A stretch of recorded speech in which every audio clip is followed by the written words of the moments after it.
Hey guys, Jeremy here from metagame.net, here with a very quick video about the Null-Maiden Task Force that we're seeing released pretty much tomorrow. It's coming out tomorrow. It is the Sisters of Silence formation in the Sisters of Silence Codex that will be released, I believe, alongside this Talons of the Emperor box, Gathering Storm, Talons of the Emperor with Custodies and Sisters. Cool box, good value, but what's important is this formation, right?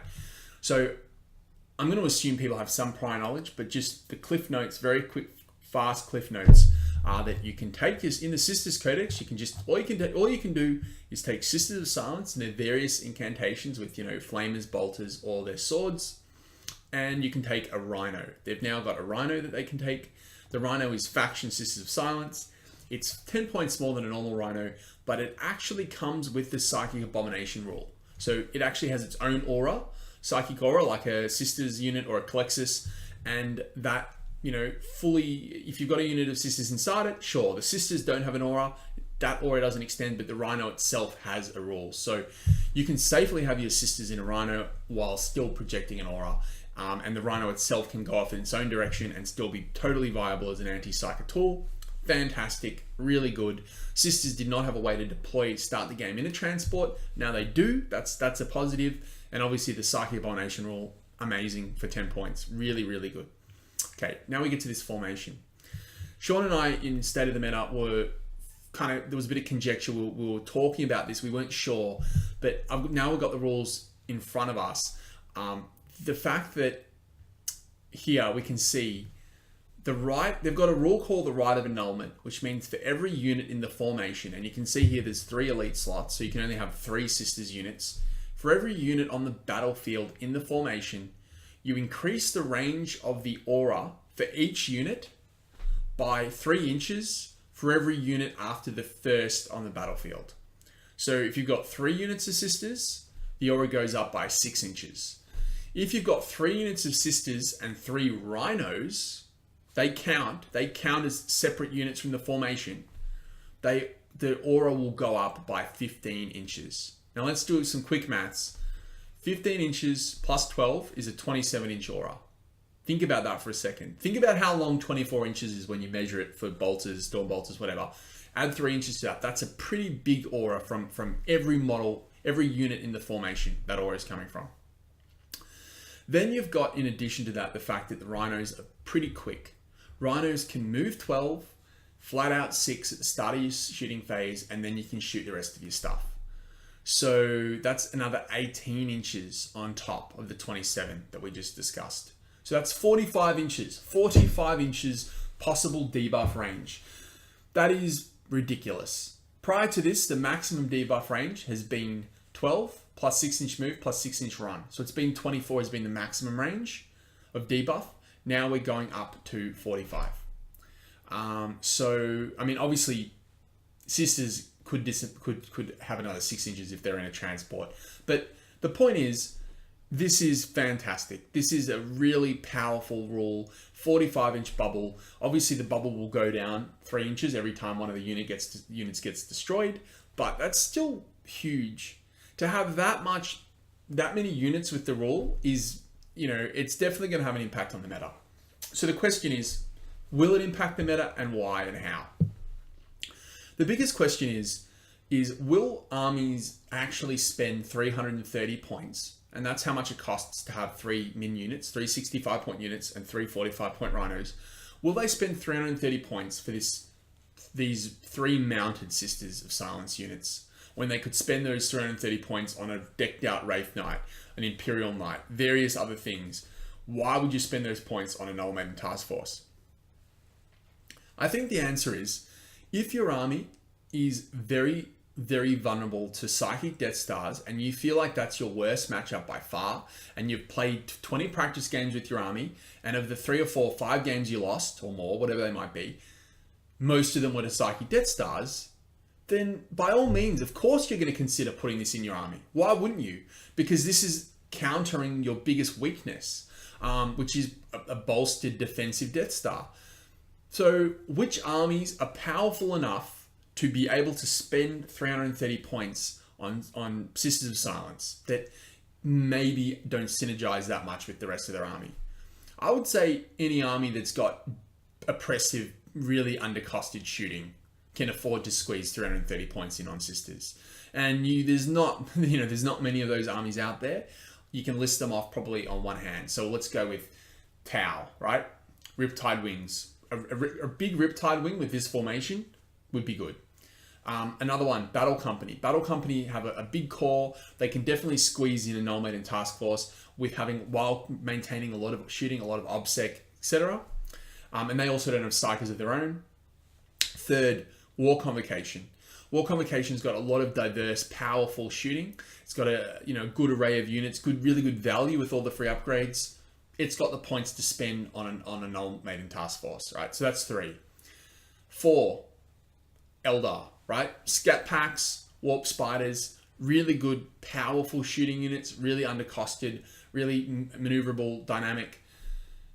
I think you could back up a powerful Eldar force with a Null-Maiden Task Force to make them proofed against just those really kind of annoying Psychic Death Stars that will, buff up and just, you've got no chance of, the monofilament guns, whatever they're called, Night Spinners, I think, not Night Spinners, whatever they're called, and Scatter Lasers doing casualties. So I can see Eldar doing it as well. That's 4 lists.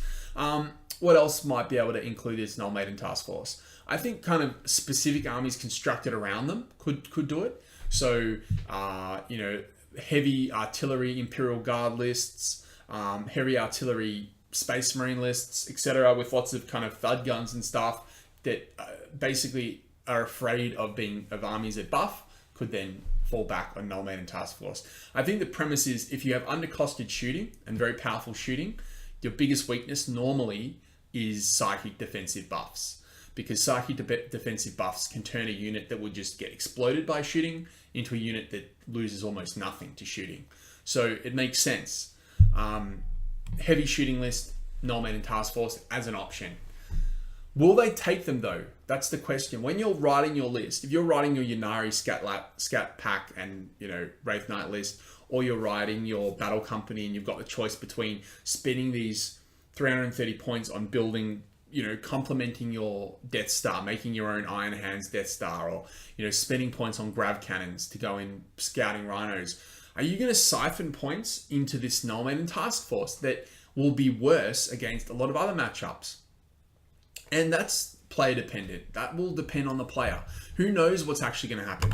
I just think that given the power of this Null-Maiden Task Force with a 45-inch possible debuff range, it will be a lot more difficult as a Death Star player to justify taking this full Death Star to a meta, to a tournament where there may be 2 or 3 players with Null-Maiden Task Forces. It just means if you run into them in an early round, sure, the Null-Maiden Task Force might lose games. It might lose games on the top table. It might, you might have an Eldar list with Null-Maiden Task Force versus another Eldar list that just spent those points on another Wraith Knight or on more Warp Spiders. In that matchup, yeah, maybe the pure Eldar army wins on top table. But what happens if you're running a Psychic Death Star and you run into this Null-Maiden list in game 2?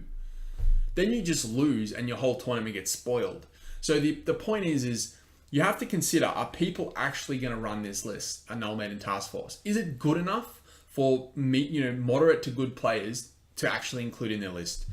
And I think the jury's out. It's I haven't seen this played yet. It's literally coming out today or tomorrow. We don't know, but this is pretty big. These rules are very good. And yes, 8th edition is going to drop in a few months. Yes, there'll be big changes, but there is still 3-4 months left of a competitive meta before. And 8th edition might not change that much. I think this will be a formation that will definitely adjust the way people play. Especially because it fits so well. It fits too well into things like Battle Company and War Convo that the only thing they lack is an answer to Psychic Death Stars. They can outshoot other armies. They can pull shenanigans on other armies. They just can't beat the oppressive nature of stacking defensive buffs. So, yep, there you go, guys. I think this is really interesting. I'll definitely be considering this formation. Using it myself. I think the Sisters of Silence are a fantastic deal for 13 points. they're good enough that even in games where you don't need their Psychic Abomination rule, they're not useless. You know, for 13 points, 2 attacks, Strength 4, AP 2, Initiative 5, that's pretty solid for the cost. So when you're taking these models, and just to clarify, I probably would take them with swords. I think I'd probably go all swords. There's some merit to flamers, but I think the bolters are pretty shoddy. So you're looking at swords or flamers. I think the swords are the best personally. And yeah, like if you can use these as countercharge units, disembark them into cover, into outer line of sight. If your opponent gets too close, move out assault. They're actually pretty solid on the charge, especially if that 8th edition change goes through, where charging models always strike first. Even better. However, remember that obviously these guys are already I5. So Initiative 5 is already fantastic for the Sisters of Silence. So I expect this formation to see play. And I think players that are running Psychic Death Stars lists will certainly have to think twice before they go all in. They might have to, as I discussed with Sean on State of the Meta, they might have to start incorporating shooting so that they can slowly peck away at these units over a couple of turns so that they don't just kind of auto lose. They can actually establish a condition upon which they can finally move in on their opponent. But it's very hard to envisage an army being able to kill 3 Rhinos and 3 full units of Sisters in the first couple of turns. Anyway, guys, that's it for me, and I'll see you next time.